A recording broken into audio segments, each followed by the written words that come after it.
What's cooking Toronto with this amazing weather we're having? Oh, yes. Ice storm in April.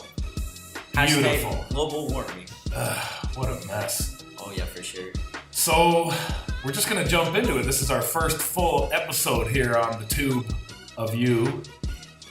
How you like that? I like it. We got lots to talk about, so we're just going to jump right into it. We're going to talk about some NHL playoffs.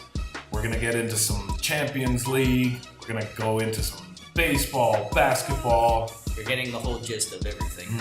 Lots to talk about on this Monday, and that's what's going to happen when you jump in after a weekend. So I think we'll start with the NHL. For sure. So, I don't know. What do you think about the Leafs' chances? They're down 2-0.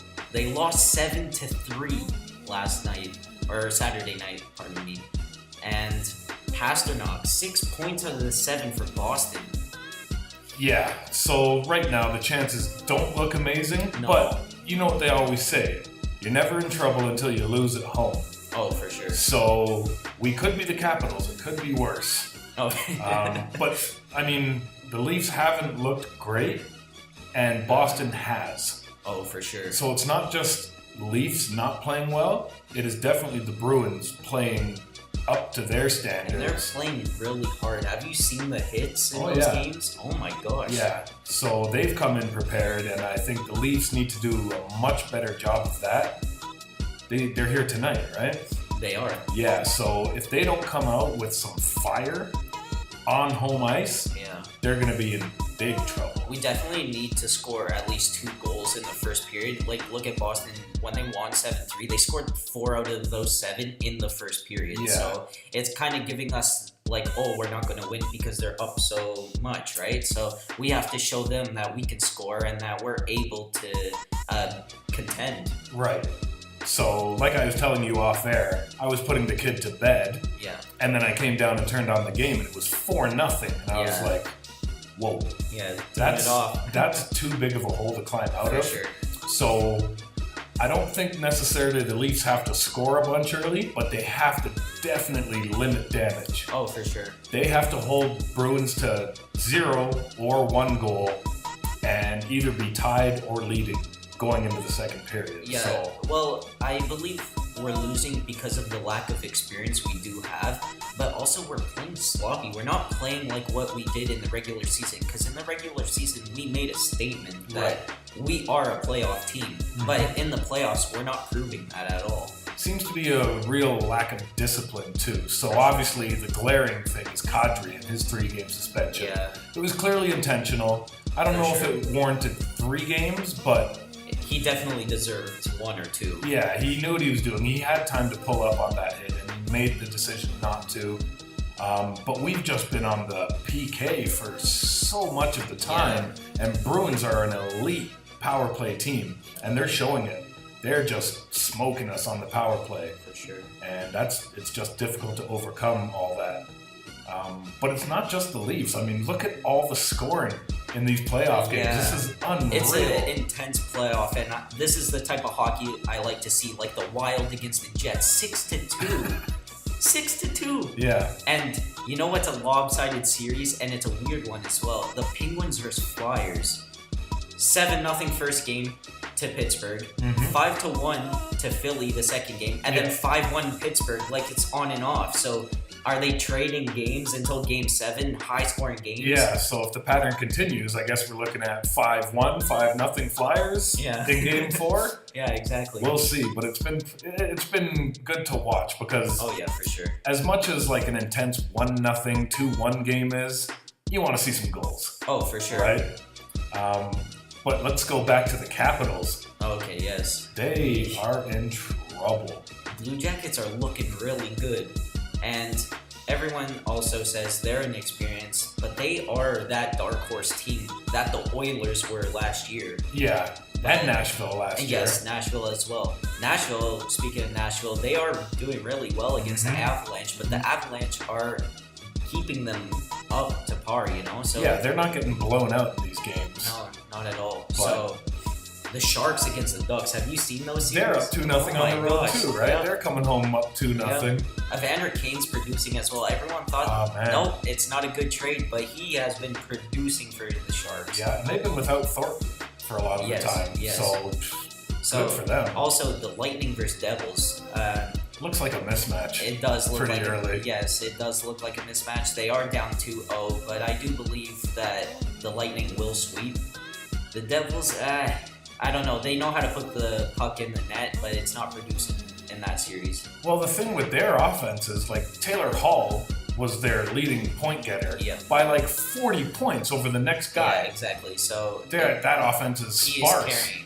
Yeah. So Vegas Golden Knights 3-0 series against the LA Kings. What a story these guys have been. Holy smokes. William Karlsson, I gotta give kudos to him. He's had an outbreak season like no tomorrow, and I believe the Jackets are butthurt for him leaving the team. Hey, you can be as hurt as you want. Well, exactly. Well, do you think he would produce the same if he was on the Blue Jackets?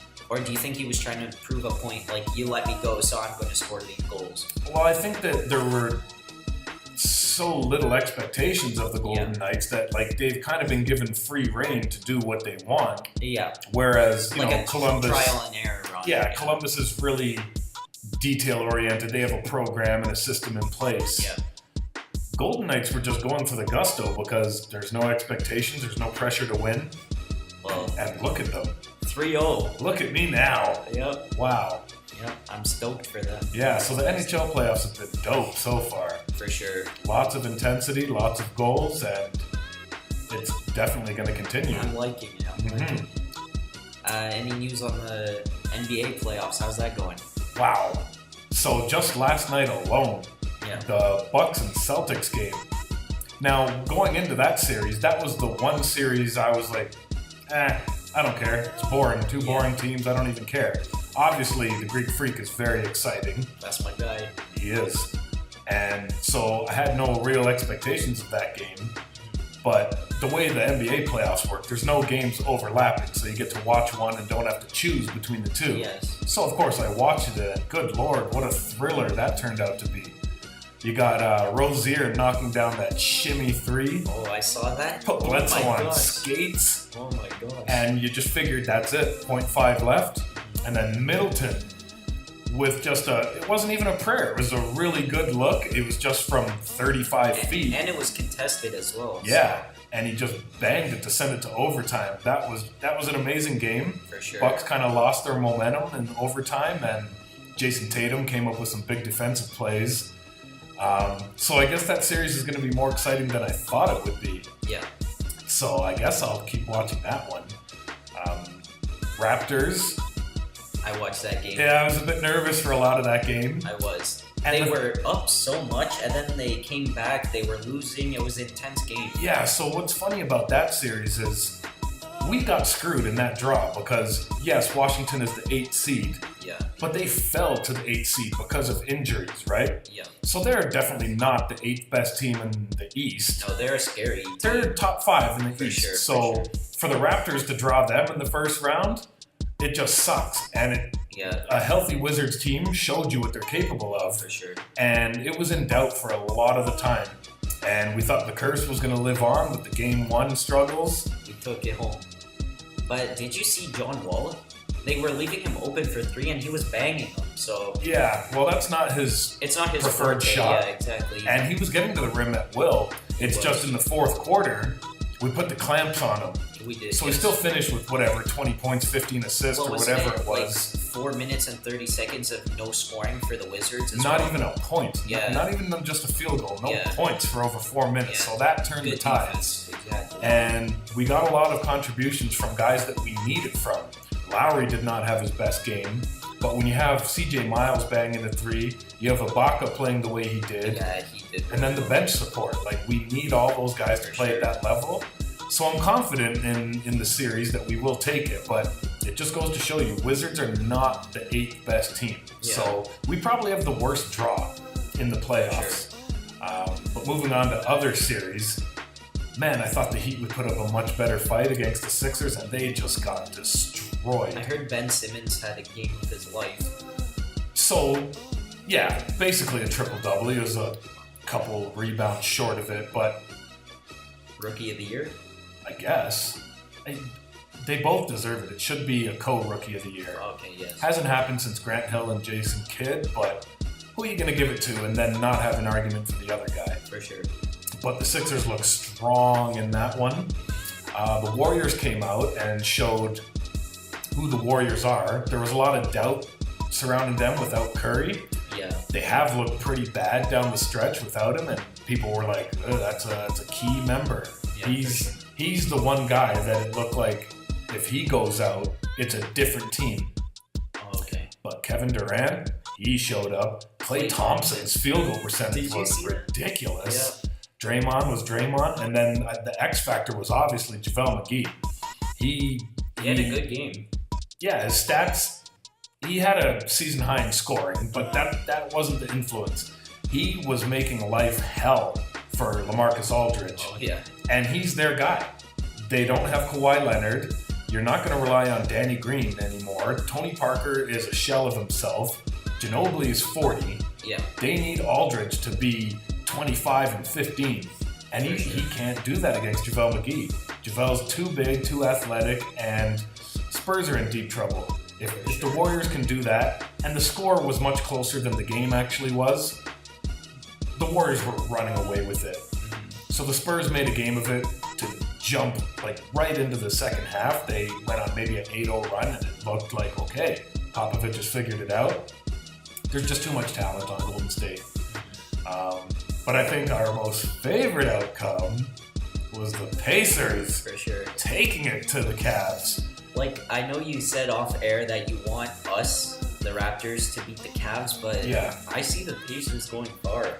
Listen, They're a scary young team. well, the thing is, you look at the Cavs, they're obviously brutal on defense. Yeah. That's not something you're just going to all of a sudden flip a switch and it's going to change in the playoffs. But watching that game, their offense is just so predictable. Yeah. It's going to be the ball is in LeBron's hand. He's either going to take the shot or he's going to penetrate and kick it to an open shooter. And Hope they for the started best. off 1 for 11 from 3. Yeah. So that put him in a huge hole. He didn't score anything in the first. Right, he snapped in the second. LeBron's going to be LeBron. He finished okay. Field goal percentage is way lower Yeah. than you expect from him. But without Kyle Korver there, it makes a difference. Kevin Love took 8 shots. He is your second option. Yeah. You need to find a way to get him in the post and let him create some offense. Because it's too predictable. It's way too easy to shut them down. Yeah. So I don't think this is going to be the result in game 2. LeBron is just too LeBron all the time. He's going to make the adjustments, but guys have to knock down shots. You start off 2 for 12 from 3. If you're just going to rely on the 3-point shot, if it's not working, then Yeah. Go for 2. good luck. Yeah. So congrats on the Pacers. You played very well. Oladipo Oh, for sure. proved to be a star in that game. Miles Turner played very well. So you got your hands full there, Cleveland, so you better smarten up because we want to eliminate you. I mean, if Indiana does, cool, but Yeah, I want the Raptors to. We want to prove ourselves. Mhm. For sure. And then the game I liked a lot was also the Thunder against the Jazz. Always Westbrook is going to be Westbrook, but Paul George, good Lord, he was unstoppable. And this is another case of the score making the game seem closer than it was. It wasn't close. As soon as OKC got up 15 or so, you knew it was over. And Utah clawed their way back in. Donovan Mitchell, this guy's not playing like a rookie. He is a man out there. He's crazy. But he can't do it by himself. And Rubio's not going to help you. Derek Favors is past his prime. Gobert's not an offensive guy.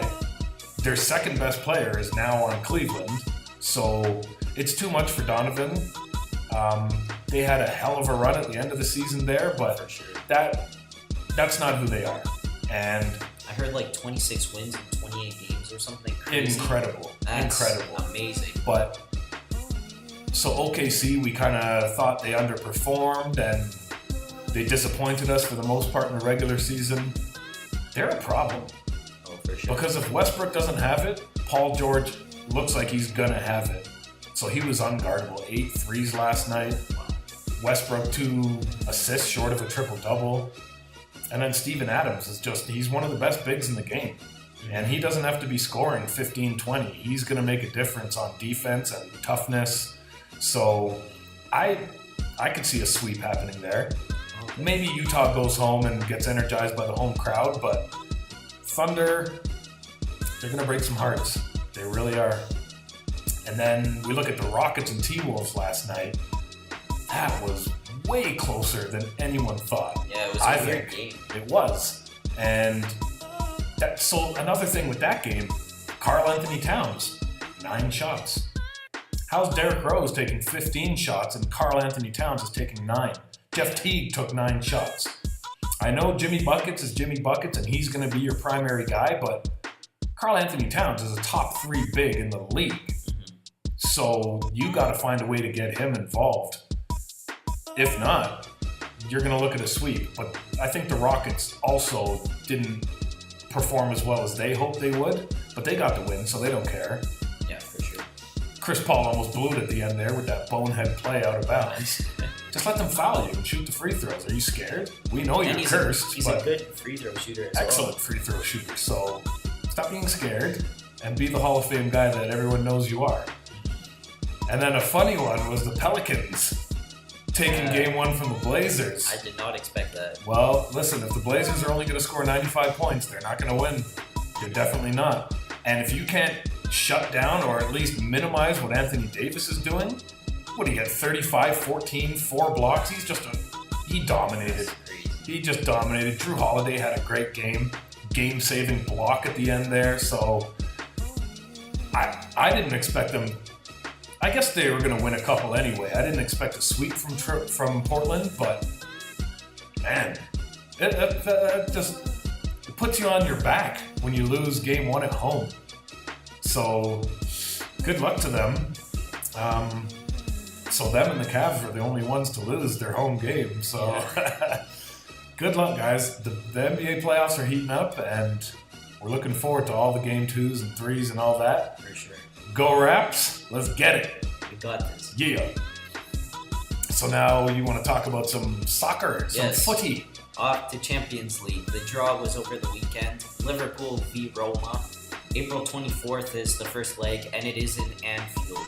So I do believe Liverpool, with the season that they have been having, Mohamed Salah, 30 goals in 34 games in the Premier League. He's too shy of beating the record, and there's 4 games remaining. Yeah. So 2 goals in 4 games, that's nothing to him. So I believe he'll beat the record. Can he bring that to the Champions League semifinals? That's the question. And he's against his old team. So I think he'll play his hardest, also because it is against his old team. Yeah. To show something, but I don't know. Roma, they beat out Barcelona. I know. 4-1 was the first leg. Roma came out of nowhere, scoring 3 away goals and going in. Kudos to Costa Manolas, my Greek. He brought them. He brought them through. He didn't bring us the World Cup, but he brought Roma to the semifinals. So I do believe it'll be a tough match. Maybe 1-1 draw, 2-2. It'll be a draw the first game. I believe the second leg will prove who is going to go through. So the second game is Bayern versus Real Madrid. And I knew this draw was going to happen where the 2 big name teams are going to go against each other, and then the 2 dark horses against each other. You want an underdog in the finals. Exactly. So April 25th is that first game in Germany. So all the odds are saying Bayern Munich is going to win. They have an amazing home record this season. So I do believe something will happen, but this is Champions League. We're talking UEFA, so Cristiano Ronaldo somehow, some way, he's going to get through. Just like the game that they played, he scored in the 90th minute plus 7. So weird. Plus 7 minutes. I've never seen that much. I've never stoppage seen. time. And you know what it was? It was a penalty shot. So Buffon dove, got a red card, and it's a penalty. 90 plus 7 minutes. Juventus would have won and gone through. What is that? It's crazy. So I do believe that Real Madrid will be beating Bayern Munich just because it's Real Madrid. But I do believe they will have a hard and tough competition. Sure. Especially this run. So off to Europa League. Marseille versus Salzburg from Austria. Red Bull Salzburg. That game is April 26th in France. So Marseille is home this leg. They did play in the group stages against each other, actually, and Salzburg won 1-0 in the first game that they played against them, and then they drew 0-0 in the second game. So, I don't know, a bit of a rivalry over there, so Salzburg might take this one, actually. 1-0, I'm predicting, away goal, and then Marseille, maybe away goal over there, go to penalty kicks or something like that. So I do believe Salzburg will be the dark horse in this one. Yeah. Arsenal versus Atletico Madrid. It's the same as Champions League. The two big names against each other and the dark horses against each other. So I do believe since Atletico Madrid have Griezmann and Koke and all these big names, they will make it through. So you will see both those Madrid teams in the finals of each competition. Arsenal, I don't know, they're an unpredictable team, you know? They're inconsistent. Yeah. They buy all these big name players and they don't produce at all. They've spent 60 plus million on Lacazette. I haven't heard his name in the news at all. Aubameyang went for 70 mil to Arsenal. Two big name strikers producing in the German league for Aubameyang and Lyon for Lacazette. They were producing in their leagues, but as soon as they came to Arsenal, they haven't been producing at all. So I don't think they will be scoring many goals. I think Atletico Madrid 2-0 first leg. That seems to be the pattern with Arsenal. They always bring in these big name guys, and it's like that's where your career goes to die. Exactly. Almost. So people were like skeptical on Aubameyang going to Arsenal because he has a higher chance of winning some silverware with Dortmund. So I don't know if the switch was good for him. I don't know. I don't think Arsenal's chances are really high in this one. Yeah, but they are where they are, so it's not a complete disappointment. Yeah, but I think Atletico Madrid, they are going to go through. Okay. For sure. 2 Madrid teams in the finals. That'll be pretty awesome. Yeah, that would be. So the winner of the Europa League actually gets a spot in the Champions League the next year. So we might see Salzburg in the Champions League, or we might see Atletico Madrid. Who knows? So I don't know. Stay tuned for that. Yeah. Was that it for the footy talk? Because That's it's all. Not it, because TFC is still going strong. I didn't want to talk about it because they lost against Colorado 2-0 over the weekend. Right, but we know why that was. Yeah, I know they weren't playing their big names. They're resting them for the finals against Guadalajara. But at the same time, we need to be winning in the MLS. I know we're focusing on the CONCACAF Champions League, and kudos to them for making the finals. I pray that we win, but we need to produce in the MLS as well. We need to be winning back-to-back. Right, but I don't think it's that important to like finish first overall in the regular season for MLS. Yes, yeah. I think in terms of growth for the franchise, the CONCACAF champion would be much bigger than anything. Like even if we don't repeat in the MLS Cup, if we win the CONCACAF championship tournament, I think we'll take that. Oh, for sure. So I mean, like other than the weather, it's a great time to be a Toronto sports fan. Yeah, we're praying for all the teams. Yeah, so I don't know if everyone's heard, but Maple Leaf Square, they've always been opened up for tailgate parties and things like that. That's been canceled for tonight just because of the weather. But don't get it twisted. If the organization didn't cancel the tailgate party, Toronto fans would still be there. Oh, for sure. This cruddy weather, they would be there. I think our fans are the most craziest sports fans in North America. Listen, that whole Jurassic Park, Maple Leaf Square, we started that. Yeah, we started that, and now you see lots of other cities doing the same thing. Yeah. Which is crazy to think that, like, a city like Miami or Tampa Bay or somewhere with great weather, why wouldn't you already have that in place? Yeah. Like, you could literally build a patio and make it a better setup than we have. We just have thousands of people standing around. And fences. Yeah.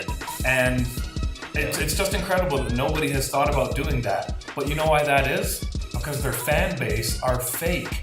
They're only fans when they're winning. Yes. Look at how the Toronto fans travel. And I'm not just talking about Raptors. I think it was the most noticeable with the Raptors. I saw a bunch of Leafs jerseys in Boston as well. Exactly. So the Raptors kind of started it with, they would block out sections in an opposing team's arena. I heard wasn't it in Detroit? I believe it was Detroit. They've done it everywhere. Oh, wow, okay. So I know, like, our buddy Kyle, he went to Indiana last year for those, and at the doors, they took away all the Toronto flags and things like that. So they were like, no, you guys are not going to take over our arena. But we do. And it's like that for the Jays. Doesn't matter who the Jays are playing or how well we're doing. The atmosphere in there, oh my gosh, it gives me goosebumps. Here's the thing about Toronto, too. People are sick of the weather, so they go move to Florida or Texas or somewhere warm. Yeah. But they're still Torontonians at heart. So ticket prices are cheaper anywhere in any sport than they are here in Toronto. Oh, yeah. They know that we're the only team in Canada other than hockey. So they can screw us and inflate the ticket prices.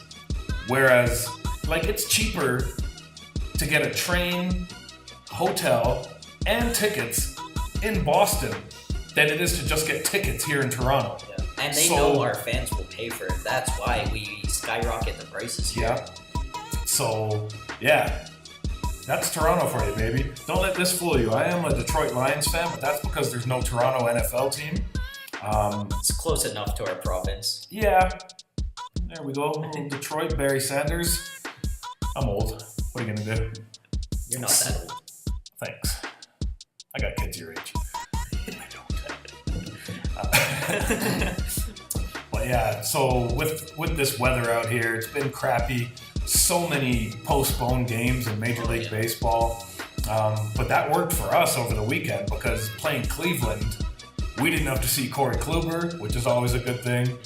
And we just skipped them altogether. They're not hitting very well, but we needed some time off. We have a couple guys who are struggling and hurt, so it's early in the season, but we'll take these days off. Not seeing Corey Kluber, I'll take that every day. So the Jays are doing very well. The Mets, what? 12-1 or 11-1 or something? What? I watched highlights of their game last night because I didn't watch the game, but there must have been something with the elements and the cold and everything, but Noah Syndergaard was throwing boomerangs out there. If you go online and you just search for Syndergaard highlights from last night, I've never seen guys look that lost at the plate and their reactions to strikes that ended up right down the middle. Yeah, it was junk and it didn't start as a strike, but just the reaction of the hitters to some of those pitches, I was like, good Lord. You always think about what could have been if we kept Syndergaard, but listen, we were going for the gusto in 2013. It didn't work out. We made some trades that we wanted to... Let's not go back there. The 2013 was... We don't want to go a blast from the past. No, because it wasn't a blast. Yeah. But so yeah, things are pretty damn exciting right now in the sports world. Not just for the Toronto teams, but like we said, all of the NHL playoffs are dope right now. The NBA playoffs are amazing. And my favorite time of year is baseball, so... It's the year of sport, I'm telling you. World Cup coming up. Stay tuned for that on our channel. Yeah, he's going to touch on that a lot more because he's smarter than I am. I wouldn't say smarter, just more knowledgeable of soccer. Okay, thanks for that. So that was our first full episode here on the Pick6ix ASAP podcast. Thank you for subscribing. We're going to continue to bring you amazing original content, and we look forward to seeing you every week because, like I said, you'll be here. We'll see you next time. Stay warm, stay dry, Toronto. Peace. Thank you for tuning in. I'll chat with you later.